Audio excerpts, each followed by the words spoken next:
Hello, welcome back to the Off-Grid family. Today we are back on our travels looking for some land for our little forever home project, and this time we're going a little bit further afield to have a quick look, and we thought we'd take you along with us. Before I get on, I'd just like to thank my patrons. Guys, you're absolutely awesome, thank you so much. Anyway, let's get on.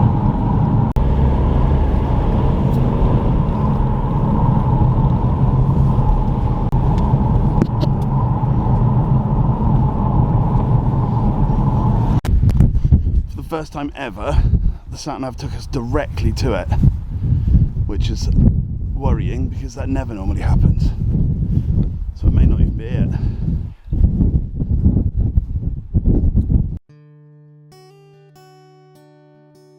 Okay, just to let you know, there is lots of wobbly camera coming up, and I apologise about that. I did try and use stabilisation effects and so on it, but it was too wobbly. With my bad hips, I walk like I'm a penguin, so I do have a gimbal, but I just didn't take it with me this time. I didn't expect it to be needed for some reason, I don't know.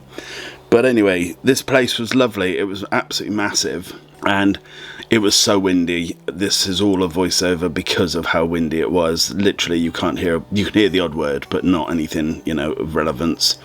But we just spoke about, how flat it was. Normally, when they say gently sloping, they mean it's a 2,000 degree dip into the Earth's core. So yeah, that was pretty handy that it was quite nice. The soil quality wasn't great, but that's stuff we can, sort out and do everything we need to over time, bit by bit, as we, move on to the land, etc. All of the hedgerows are against other fields except the front-facing ones, which are onto a very, very small A road that it does look isn't very travelled, so that was pretty cool. And we just took a big long walk around here, and as you can see, unfortunately the light is going, so it's not the best quality, but the land was absolutely full of pheasants and guinea fowl and various other things, so I did think, ooh, that would be quite handy at certain times of the year, but we won't mention why that is. I just like birds. There was no problems with the land as such, in the sense of we've been to some that had huge massive potholes or bogs and stuff, and this was just after quite a lot of rain for about 2 weeks, and the land was fairly flat, fairly solid, and we didn't find any areas that had any wet spots at all, which was really good. It means it runs off quite nicely and it doesn't sort of settle anywhere around here. And if we go all the way to the edge of this, it sort of overlooks what looks like a coastal beach area. It's not, but it just looked like it. We're not actually near the coast at all, but if I hadn't known where we were, I would have assumed it was a beach down that cliff, but it's not. And when I say cliff, it's a hill, not a cliff. We looked into this one and we did loads of research, and we were really excited about this. It was within our budget, which was, shocking in itself. And we just looked around and we were discussing all of the things, because basically George is now the strength in the family, and so he has to do a lot of the heavy lifting and so on. So when we look into things like this, I discuss it with him, and he's grown up a lot because he's got a lot of the responsibilities. But we were talking at this point about looking after different parts of it, because we love to dream and we love to talk about, what we might be doing and where things might go. It all changes, and if we got this land, it would definitely change, and we'd have to see where certain, where it gets most light and where it's most windy and all that, to depend on what things, and, but we love to just, talk about, I'd love to have my little house here and we could build your little house here, because one of the things we've always wanted to do is give the kids a house of their own. It wouldn't be a massive thing, it would be, bigger than a big summer house, but, it would be their home, and we'd have it all wired up to the solar and the water and all the other things, so they'd have access to all of it, but it just gives them some independence, and I just love that. That would be my absolute dream come true. And George, being the intelligent little bugger he is, he constantly says to me, Dad, I'm never moving out, I don't pay rent, I've got this, that and the other, and he always tries to pay rent, but we don't let him, and eventually we will, but then don't tell him, but I'll store it in a bank account for him without him knowing, so when he does decide to move on, he's got a nice nest nest egg to take with him.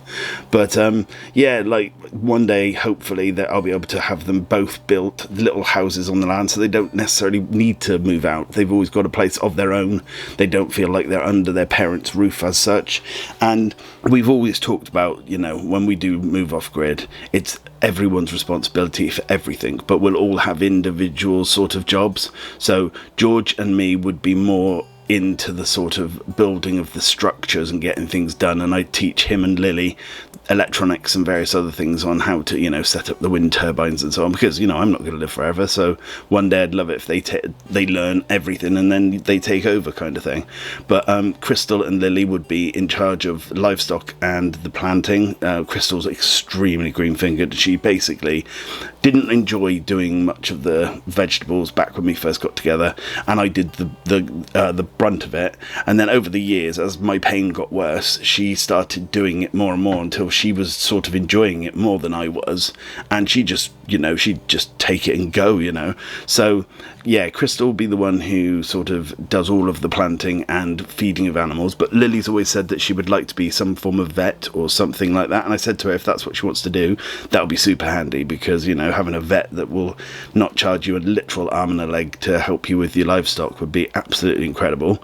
But she's also extremely clever when it comes to animals and their care and so on, and she does a huge amount of research, like everyone, but she will sit down and she'll research to the nth degree everything about a new animal, and then she knows it all, and we can literally ask the little encyclopedia what we should do in certain situations. And it's really, really handy having all of that part of, like, that sort of grouping, but that individuality within the family. And what I'd still love now, which is a little bit of a ramble, but the fact that the kids still want to learn. So if I'm doing a new project, they'll sit and they'll chat with me while I'm doing it and ask relevant questions.